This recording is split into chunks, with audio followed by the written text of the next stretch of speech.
बरसों से टाट और टेंट के नीचे रहे हमारे रामलला के लिए अब एक भव्य मंदिर का निर्माण होगा। टूटना और फिर उठ खड़ा होना सदियों से चल रहे इस व्यतिक्रम से राम जन्मभूमि आज मुक्त हुई है।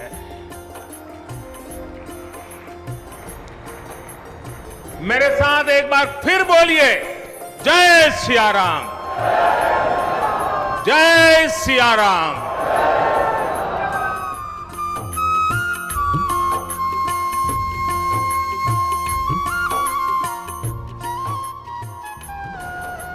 अवधपुरी सम प्रिय नहीं सो, यह प्रसंग जाने को जन्मभूमि मम पुरी सुहावनी, उत्तर दिशि वह सरजो पावनी। 500 वर्षों का एक लंबा बड़ा और कड़ा संघर्ष, साधना, लेकिन भारत के लोकतांत्रिक मूल्यों, भारत की न्यायपालिका और भारत की कार्यपालिका की ताकत शांतिपूर्ण ढंग से, लोकतांत्रिक पद्धति से और संविधान सम्मत तरीके से इसका समाधान का मार्ग निकल सकता है।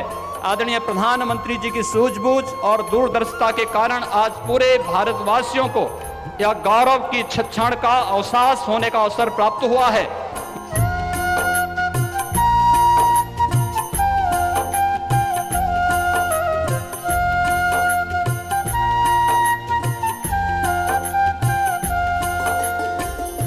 एक मां सरयू हैं जिन्होंने अयोध्या के सारे घटनाक्रमों को देखा है। इन्होंने राम के सद्गुण देखे हैं, इन्होंने आक्रांताओं के घाव झेले हैं और एक बार फिर नई बनती और बसती हुई अयोध्या को देख रही हैं।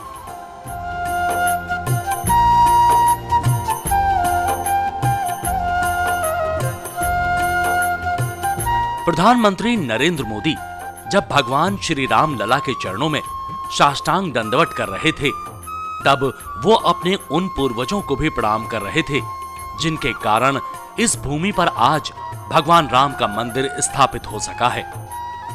मंदिर शिलान्यास के अवसर पर मुख्यमंत्री योगी आदित्यनाथ की आंखों में तैरते हुए आंसू खुशी के भी हैं और उस संघर्ष के भी हैं जो उनके पूर्व गुरुओं ने मंदिर के लिए किया था।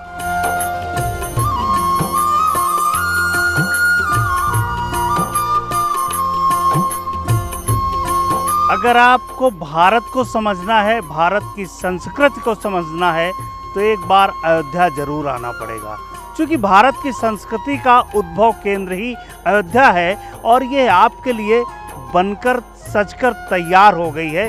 जहां भगवान राम ने अवतार लिया था, इस ऊर्जावान धरती पर आपको एक बार अवश्य आना चाहिए। अब हम इतिहास के आईने से निकलकर वर्तमान अयोध्या की चर्चा कर रहे हैं, जिसे प्रधानमंत्री नरेंद्र मोदी और मुख्यमंत्री योगी आदित्यनाथ के निर्देशन में सजाया और संवारा जा रहा है।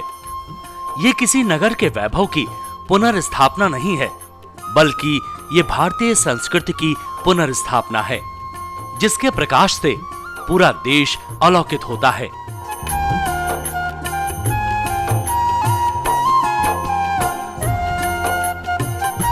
ये नगर अब आपके आगमन की प्रतीक्षा में सज और संवर रहा है।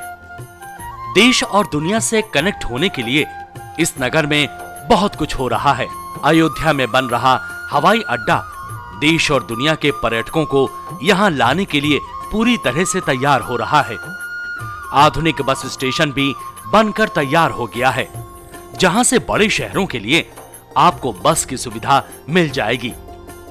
यहाँ का नवीन रेलवे स्टेशन तो वैभवशाली अयोध्या को रेखांकित करते हुए बनाया गया है। इस रेलवे स्टेशन में विश्व स्तरीय सारी सुविधाएं मौजूद हैं, जो पर्यटकों को उपलब्ध होनी चाहिए।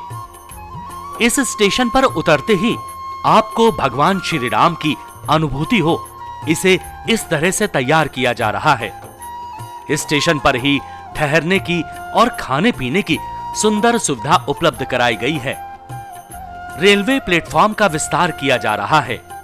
अयोध्या में आने वाली रेल लाइनों का दोहरीकरण किया जा रहा है, जिससे देश के अंदर रेलवे की कनेक्टिविटी अयोध्या के लिए बेहतर हो सके। इस स्टेशन पर जब आप उतरेंगे तो गौरवान्वित महसूस करेंगे, जो बदलती अयोध्या और बदलते भारत का प्रतीक मात्र है।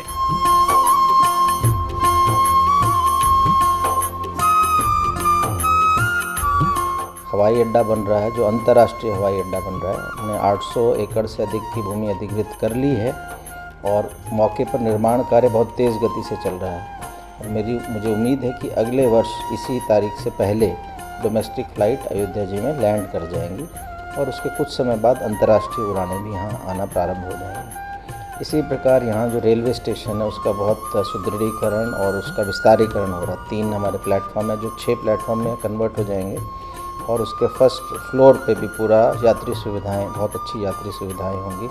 बिल्कुल हमारे अयोध्या जी में जो श्री राम जन्मभूमि का मंदिर बन रहा है उसी की तर्ज पे जो आर्किटेक्ट हमारा अंतर्राष्ट्रीय हवाई अड्डे का भी है और रेलवे स्टेशन का भी है। इसके अलावा शहर की जो प्रमुख सड़क है उसको चौड़ीकरण हो रहा है, 20 मीटर चौड़ी होगी और लगभग 800 करोड़ का प्रोजेक्ट स्वीकृत हो गया है, पैसे रिलीज भी हो गए हैं। ये अयोध्या की वो कार्यशाला है जहां भगवान राम के मंदिर निर्माण के लिए लंबे वक्त से पत्थर तराशे जा रहे हैं। इन पत्थरों को भी नहीं पता था कि भगवान राम के मंदिर का हिस्सा बनेंगे या नहीं, लेकिन भारत के लोगों का भरोसा राम मंदिर आखिर भव्य स्वरूप लेता दिखाई दे रहा है, जहां ये पत्थर भी समाहित हो रहे हैं।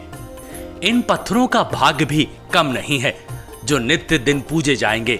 इनकी तपस्या भी साकार हो गई है कि राम मंदिर के आकार का हिस्सा हो रहे हैं।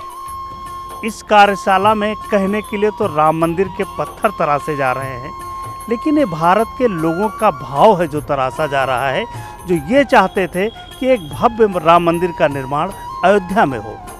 लगातार काम करते कारीगर मंदिर के पत्थरों को आकार नहीं दे रहे हैं, ये भारत की संस्कृति को आकार दे रहे हैं। यहाँ आने वाले लोग इन पत्थरों को और इन पर बनी नक्काशी को भी देखते हैं। कई लोग तो भाव विहल हो जाते हैं जब वो पुराने संघर्षों के बाद बनते हुए इस भगवान श्री राम के मंदिर को देखते हैं।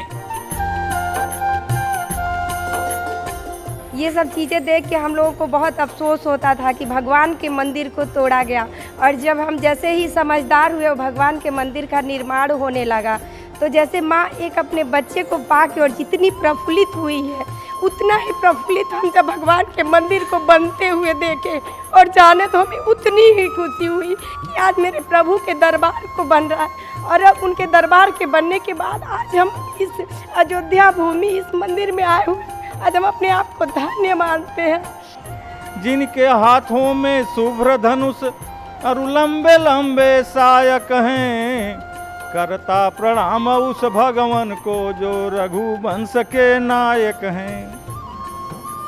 जन्म समय ही माता को जो अद्भुत रूप दिखाए हैं, मारताड़ुका को जिसने मुनि जी का यज्ञ कराए हैं। जाए जनकपुर धनुष तोड़ प्रण पूर्ण जनक का करवाए, संपन्न स्वयंवर कर सीता का सबके दिल को हर्षाए। पर्यटकों और श्रद्धालुओं का अयोध्या में जो सबसे प्रिय स्थल है उसका नाम है राम की पैड़ी। इस जगह पर खड़े होकर आप अयोध्या को महसूस कर सकते हैं। ये वो पुरानी अयोध्या नहीं है जो कभी सूनी सी दिखाई देती थी। आसपास की पुरानी बिल्डिंग्स को जीर्णोद्धारित किया गया है। इनको अयोध्या के लिहाज से पुराने आर्किटेक्चर और रंगों से सजाया गया है। राम की पैड़ी पर लोग भावना के साथ स्नान करते हैं। ये अयोध्या का एक नया सेल्फी पॉइंट है। यहाँ पर होने वाला दीपोत्सव दुनिया से अंधकार को समाप्त कर राम राज्य की परिकल्पना को साकार करता है।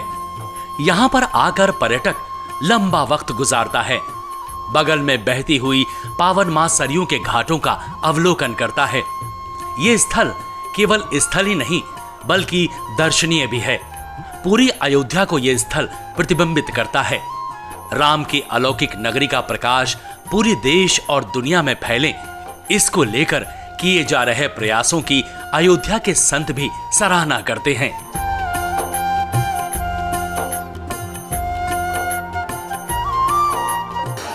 राम जन्मभूमि के फैसले से पूर्व हम लोग विकास के लिए तरसते थे।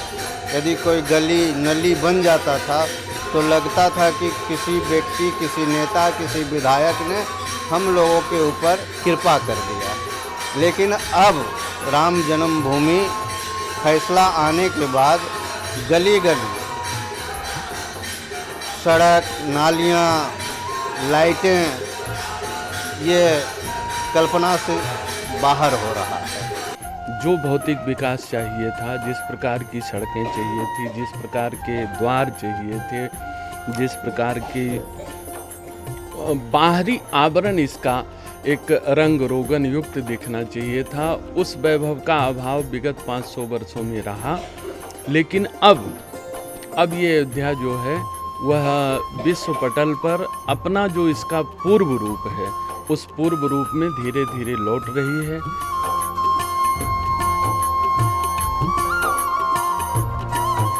यहाँ सड़कों को चौड़ा किया जा रहा है, बिजली के तारों को अंडरग्राउंड किया जा रहा है, गैस पाइपलाइन से घरों को गैस उपलब्ध करवाई जा रही है, सरयू के किनारे के घाटों का सुंदरीकरण किया गया है, श्रद्धालुओं के लिए यहाँ आवश्यक सुविधाओं का विस्तार किया गया है, मठों और मंदिरों को सुंदर बनाने के लिए काम किया जा रहा है, पर्यटकों की आवासीय व्यवस्था के लिए अच्छे होटलों का विस्तार किया जा रहा है, शहर के अंदर यात्रा के लिए इलेक्ट्रिक बसों को चलाया जा रहा है। पुरातन अयोध्या को बचाए रखते हुए नव्य अयोध्या को बसाने का सपना साकार होता दिख रहा है। अयोध्या की परंपरा के साथ नवीनता आए, इसके लिए लगातार प्रयास जारी है।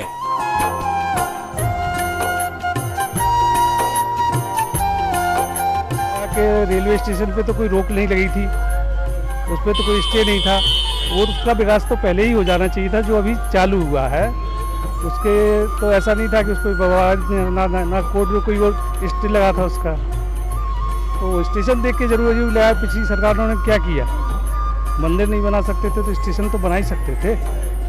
ये भगवान के पर जो सारी चीज़ें थी वो सारी बदल गई। पहले की अपेक्षा यहाँ साफ़ सफाई और जो अन्य चीज़ें थी, जो चीज़ें यहाँ बनी हैं वो बहुत अच्छी तरह बने हैं।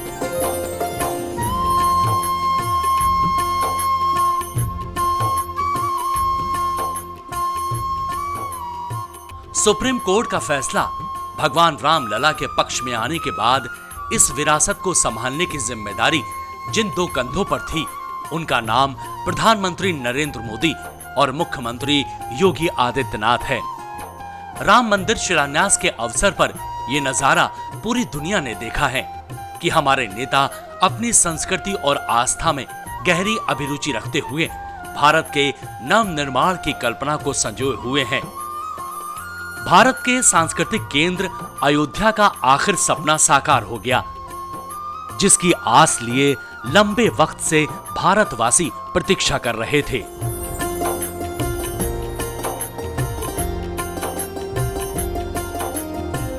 इस मंदिर के बनने के बाद अयोध्या की सिर्फ भव्यता ही नहीं बढ़ेगी, इस क्षेत्र का पूरा अर्थतंत्र भी बदल जाएगा। यहां हर क्षेत्र में नए अवसर बनेंगे, हर क्षेत्र में अवसर बढ़ेंगे। भगवान राम का यह भव्य और दिव्य मंदिर भगवान राम की यश और कीर्ति के अनुरूप भारत की यश और कीर्ति को भी देश और दुनिया के अंदर इसी रूप में आगे बढ़ाने का कार्य करेगा। ये अयोध्या की कुछ दूरी पर स्थित सूर्य कुंड है। मान्यता है कि यहाँ प्रभु श्री राम के दर्शन के लिए आए सूर्य भगवान ने अपने रथ को उतारा था। अयोध्या के बाद सबसे भव्य रूप से सजाया जाने वाला ये तीर्थ स्थल अलौकिक है। यहाँ भगवान सूर्यदेव का मंदिर स्थापित है और पास में एक कुंड बना हुआ है। इस कुंड की महत्ता यह है कि इस जल से स्नान करने वाले व्यक्ति के कुष्ठ रोग से उसे मुक्ति मिल जाती है। कई लोग यहाँ पुत्र प्राप्ति की कामना के लिए भी आते हैं। यहाँ जो निर्माण हो रहा है उसको पुराने आर्किटेक्चर के तहत ही बनाया जा रहा है, जिससे आने वाले पर्यटकों को अयोध्या की विरासत देखने को मिल सके। आने वाले समय में ये तीर्थ स्थल पर्यटकों को सबसे अधिक अपनी ओर आकर्षित करने वाला तीर्थ स्थल बन जाएगा। आसपास भी सूर्य कुंड का काफी महत्व है, जिससे स्थानीय पर्यटक भी यहाँ बड़ी संख्या में आते रहते हैं।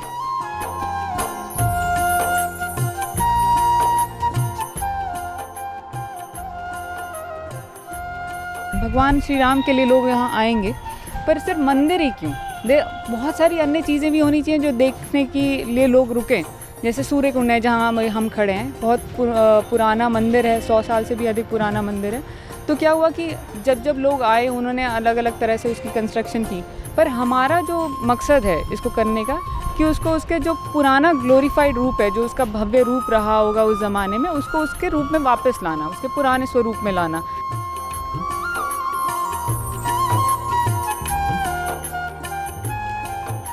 अयोध्या की 84 कोसी परिक्रमा 5 जनपदों से होकर गुजरती है। इस दायरे में कई ऋषियों और तपस्वियों के स्थानों के साथ साथ भगवान राम के परिवार से जुड़े तमाम दर्शनीय स्थल भी शामिल हैं। ये भरत कुंड है। इसे नंदीवन के रूप में भी जाना जाता है।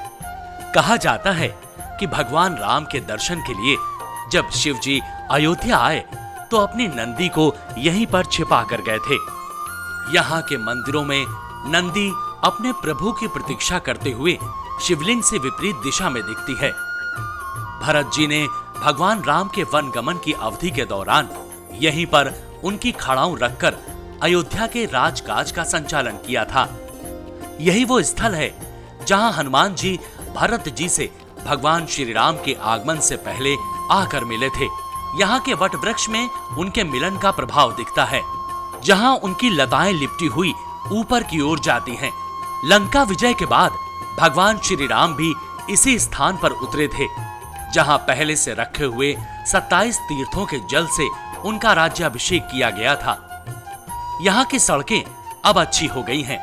मंदिरों के आसपास दुकानें सज गई हैं, क्योंकि अब पर्यटक और श्रद्धालु यहाँ मंदिर में दर्शन करने के लिए आते हैं।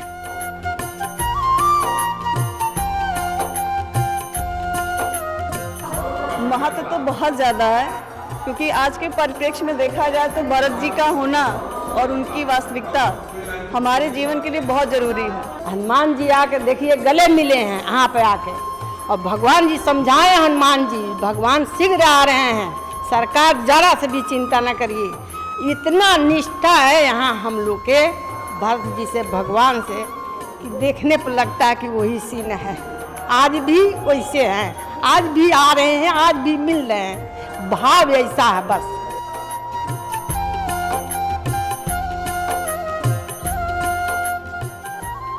मां जगत जननी जानकी श्री हनुमान जी को अपना ज्येष्ठ पुत्र मानती थी, इसलिए प्रभु श्री राम ने मां जानकी के कहने पर हनुमान जी को अयोध्या का उत्तराधिकारी बनाया था, ऐसी मान्यता है।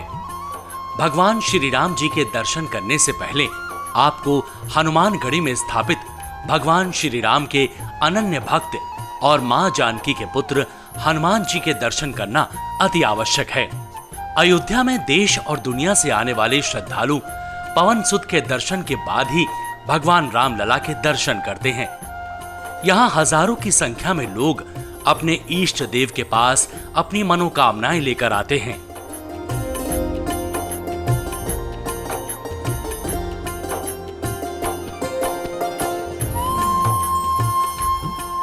अयोध्या से 2 कोस की दूरी पर उत्तर वाहिनी मां सरयू के तट को गुप्तार घाट के नाम से जाना जाता है। कहते हैं कि भगवान श्री राम जब मृत्युलोक में अपनी सकल लीलाओं को पूर्ण कर चुके, तब इसी घाट पर अंतर्ध्यान हो गए। यहाँ एक मंदिर बना हुआ है, जहाँ भगवान राम अपने परिवार समेत विराजमान हैं। देश और दुनिया से आने वाले श्रद्धालु इस पुरातन मंदिर में भगवान श्री राम को नमन करते हैं।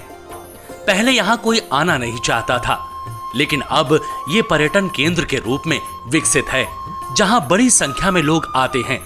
दुनिया को शांति और शौर्य दोनों का ज्ञान देने वाले सूर्य वंश के कुल में जन्म लेने वाला ये सूर्य भले ही मां सरयू में अंतर्ध्यान हो गया हो, लेकिन उनके दिखाए गए मार्ग से आज भी दुनिया अलौकित हो रही है।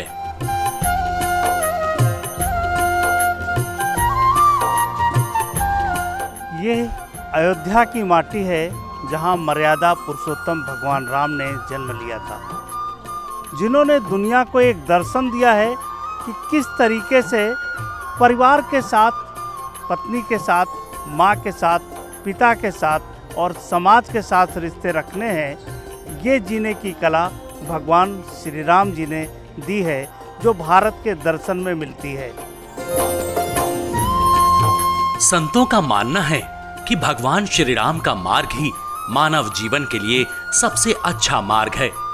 सत्ताएं अगर भगवान श्री राम का अनुसरण करें तो राम राज्य की परिकल्पना साकार हो सकती है। समाज के सभी वर्गों के विकास के लिए अगर किसी ने सपना देखा तो वो भगवान राम ही थे, जिन्होंने आदिवासी सभ्यता में जीने वाले लोगों को भी मुख्य सभ्यता के साथ जोड़ने का काम किया। मां शबरी से लेकर हनुमान, अंगद, जामवंत के सानिध्य से उन्होंने ये संदेश दिया है कि हर जीव उस प्रभु की संरचना है, इसलिए सबका आदर किया जाना आवश्यक है। अभी तक यहाँ श्रद्धालु आते थे, लेकिन अब अयोध्या पर्यटकों के लिहाज से भी तैयार हो रही है। देखने के लिए यहाँ बहुत कुछ है। भगवान श्री राम लला स्थापित होने जा रहे हैं। उसके अलावा भी जो आसपास की पूरी संस्कृति बिखरी पड़ी है, उसको भी आप देख सकते हैं और अपनी आंखों में संजो सकते हैं।